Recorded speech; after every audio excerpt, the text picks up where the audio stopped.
Vamos a hacer el diseño gráfico del perfil de una leva, para lo cual debimos haber hecho previamente nuestras gráficas de las funciones de desplazamiento, de velocidad, de aceleración y de impulso.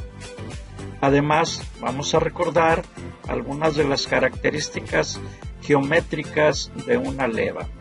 El círculo base es el círculo más pequeño con centro en el eje de rotación y tangente a la superficie de la leva. Está sujeto a las restricciones espaciales de la aplicación. Un círculo base grande origina ángulos de presión pequeños y menos problemas en la transmisión de la fuerza. El punto de trazo es la referencia para determinar la ubicación efectiva del seguidor.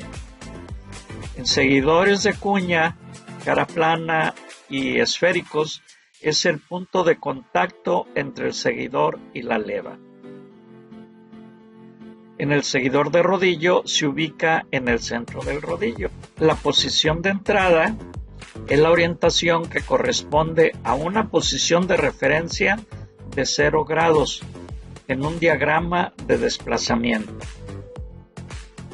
El círculo primario es el círculo que se dibuja a través del punto de trazo del seguidor, mientras que la leva está en su posición de entrada. Y finalmente, la curva de paso es la trayectoria del centro del seguidor. El ángulo de presión phi es el ángulo que está entre la dirección del movimiento, velocidad, del seguidor y la dirección del eje de transmisión. Es el complemento del ángulo de transmisión, ángulo μ. Cuando phi es igual a 0 grados, toda la fuerza transmitida se convierte en movimiento del seguidor y ninguna en velocidad de deslizamiento. Cuando phi es igual a 90 grados, no habrá movimiento de seguidor.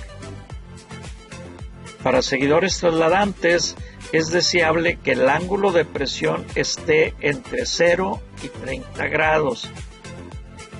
Si hablamos de seguidores oscilantes, podemos hablar que el ángulo de presión puede estar entre 0 y 35 grados máximo.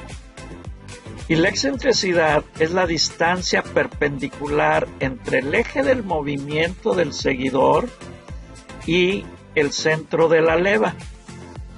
Se identifica con la letra griega epsilon, y una expresión para la velocidad del seguidor en función de la velocidad angular de la leva y del radio b del centro de la leva es: la velocidad es igual al radio del centro de la leva por la velocidad angular y es igual a S'.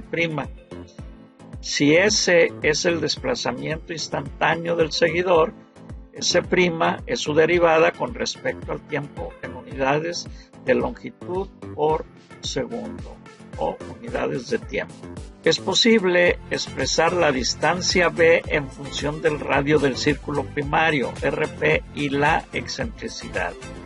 Si C es igual a B menos epsilon, y eso va a ser igual a S más D por la tangente de phi, B es igual a S más D por la tangente de phi más epsilon.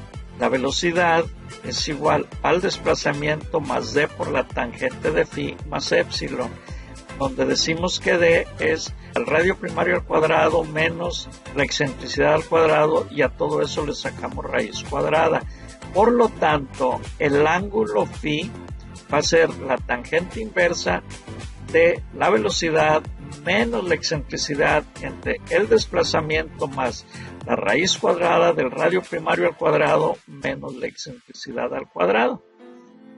Vamos a ver ahora sí el diseño gráfico de la leva, y empezamos con el paso 1, que es trazar el círculo base de radio R.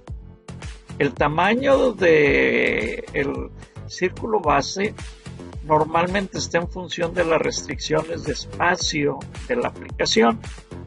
Lo que tenemos que hacer ahora es girar nuestros ejes coordenados 90 grados en el paso 2 y dibujar el seguidor en la posición de entrada. Luego vamos a trazar líneas radiales del centro de la leva en correspondencia con los ángulos de la leva identificados sobre el diagrama de desplazamiento.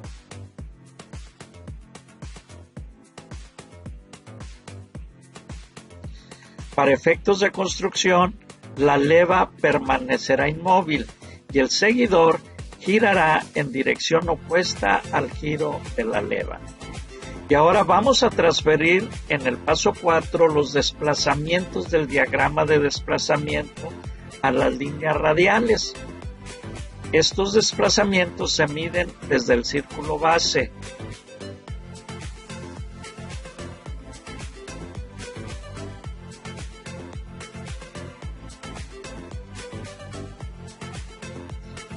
Y vamos a dibujar una curva suave a través de los desplazamientos prescritos. Para construir un perfil con una precisión consistente con el diagrama de desplazamiento, es necesario transferir puntos intermedios adicionales de los intervalos de elevación y descenso.